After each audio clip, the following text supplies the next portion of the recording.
Hey, welcome back. We continue in part 3, procedures, and our exploration of traditions and historical theology. We began a discussion just briefly. We started with a working definition, kind of a 3-part working definition, and then we unpacked 4 models or approaches for doing historical theology. What I want to do today is to end our discussion about tradition and historical theology by looking at research for historical theology, then trying to tie it all together with the discussion on tradition and disciple making. So we look first at how do we research historical theology, and then we look at tradition and disciple making. So what do we do? How do we research it? How do we take tradition? Right? It might be one of the more difficult tasks, I believe, to theology, because historical information, historical development, sometimes it's just really hard to track. And so I want to kind of unpack 4 simple steps to researching tradition as best we can. First, here's an overview, then we'll talk in greater detail on all these. So we use the resources of the church, of church history, for a preliminary understanding. Then we want to use the right sources, not just any sources, but the right sources. Then we want to really closely read the sources. And then we evaluate the work both theologically and spiritually. So step 1, using the resources of church history for a preliminary understanding. Here's what we're trying to do. And here's our process.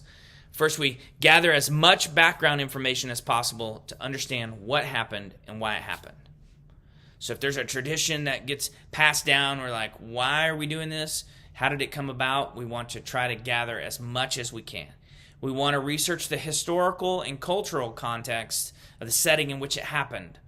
So if this is happening in the wilderness, inside, the wilderness in between after the Egyptian freedom, then we need to know what's going on. Why are they even wandering around the wilderness? Because that informs something that we're doing, right? So we research the historical or cultural context. We research the ecclesial context.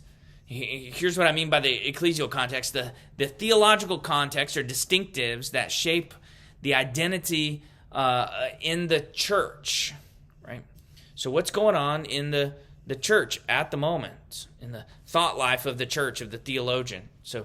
And then lastly, we research the major debates and discussions. This is referred to as the polemic context. So what are the pressing issues that are going on at the time that the historical piece was written? So these are resources of church history for preliminary understanding of what's going on. Then we want to focus on using the right resources. So we don't want to just grab any resources. We want to find the right resources. So we want to distinguish between primary, secondary, and tertiary sources. And all have roles in shaping the big picture, but they're all a little bit different. And I want us to understand that. So primary sources are the most important. That's why they're first. So they're the most important. These are the first-hand accounts or details that are written by the theologian themselves. So when we're researching tradition, historical theology, we want to find a first-hand account. So if we're researching something around the Reformation period, we want to go to John Calvin. We want to read what he has written himself. First-hand account, these are primary things. Secondary are published works or published researches. Sources like dissertations or monographs or biographies or academic journals. So we want to find other people who have done research and academic study of that situation, of that theologian, so that we would know and have a secondary. It's not quite as important as the first, as the primary, but it does give us and help paint in the picture a little bit better. Tertiary sources or third-level sources are just general discussions, movements and figures in history, not always directly related.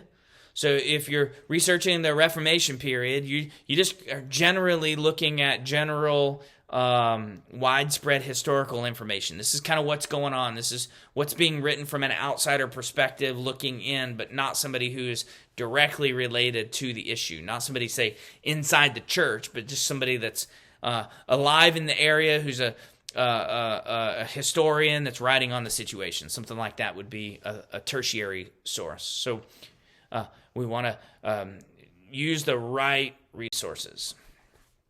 Third, we want to closely read those sources.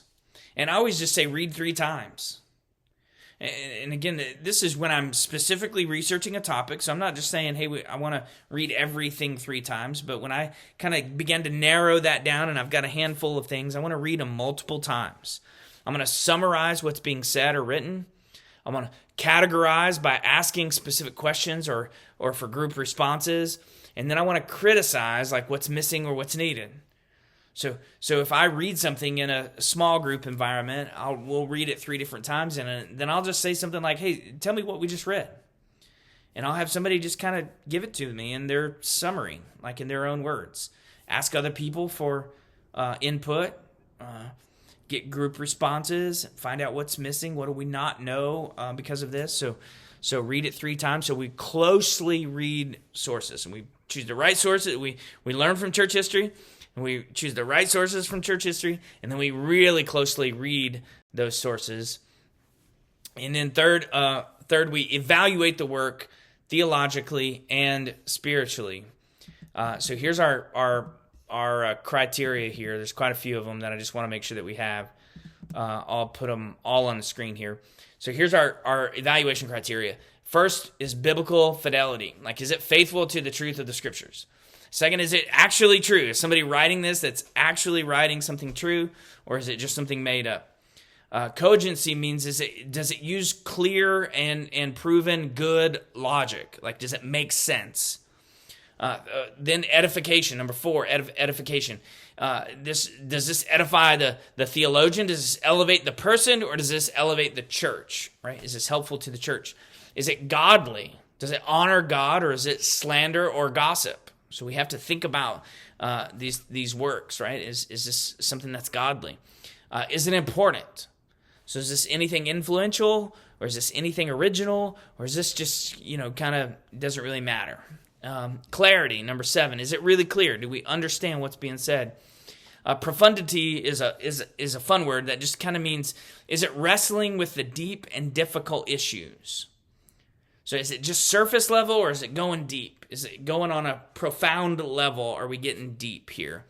And then I look, lastly, is it creative? Again, these are just, we're trying to evaluate theologically, spiritually, like, is this something we want to pay attention to, this particular research? So in summary, these 4 practices or steps in researching tradition help us to determine the appropriate historical theology and apply it effectively. Why? Because these 4 steps help us to remove any emotion that we have about the topic. This is incredibly important when it comes to tradition and history, because we all have emotional baggage tied to something. And so these kind of help pull that away, helps us separate as best we can. So it helps us remove any emotion we have about the topic or doctrine that's being discussed or examined. So we're often too close to the situation. And the reason we're too close is because it's in our church or in our faith tradition. So we back up and we look at things from a bigger picture. That's what researching tradition is all about. So we want to pull resources. We want to do the research, the right research, understand the trends, the influencing factors, previous knowledge, previous understanding, et cetera, and we on and on, so that we can properly evaluate the work. Now, what role does this have in disciple making? So if we just kind of summarize for a quick second, we've introduced a working 3-part definition for tradition, 4 different approaches to historical theology. We've looked at some things. How do we actually research it today? And so what is this? What is the role of tradition in disciple making? So I got 4 things here on the screen. Number 1, we use creeds and confessions in corporate worship, group Bible studies, and one-on-one discipleship, disciple-making relationships. So think about this for a quick second. There is often gold and deep and rich theological truths and deep, rich theological understandings that are written in these historical documents. They're contained in documents, in creeds, they're contained in songs. Like some of the most theologically rich worship songs that we sing were written hundreds of years ago. So we would be foolish to throw them away. Instead, what we do, we use them. Like we grow with them and we pass them down to generation after generation through disciple making. The things that we've been taught, we pass them down to our future generations. So we use these creeds. We don't worship them, right? We don't elevate them to Scripture, but we use these creeds and confessions in worship and Bible study and as disciple-making relationships. Secondly, we use illustrations from church history in sermon and lesson planning, especially when we have the privilege of teaching about doctrine. So we share the stories, the blunders, the mistakes, and the victories. They all should point to us. They should all point us to the nature of God and cause us to worship Him. So we say, hey, in the Reformation period, this is what was happening, and here's why it was happening, because of this, because they had abandoned this and gotten to a point of this, right? So we look at those traditional developments, those disciple-making tools, and we grow from them, right? Number 3, offer courses in church history and historical theology in your local church. Like, here's what I've come to understand as I've done this a few times. Many are interested in learning more about the historical church.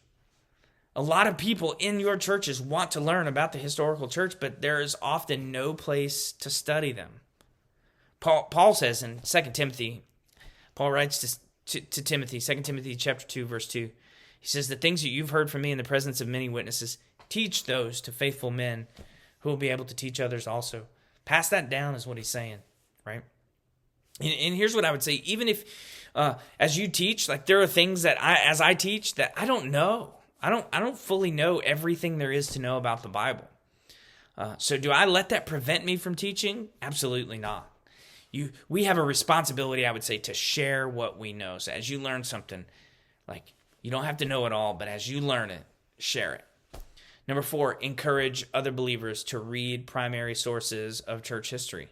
So if you have these resources, if you have a book or a website or a journal or an EPUB or something that's on your phone, like share it with other people. Make it available. Share that information and encourage studying the history of the church. Listen, when we can handle tradition, history, when we can handle that properly, it's incredibly beneficial to the church.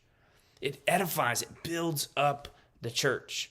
And I strongly believe that it can have a profound impact on our churches and in our daily walks with Jesus.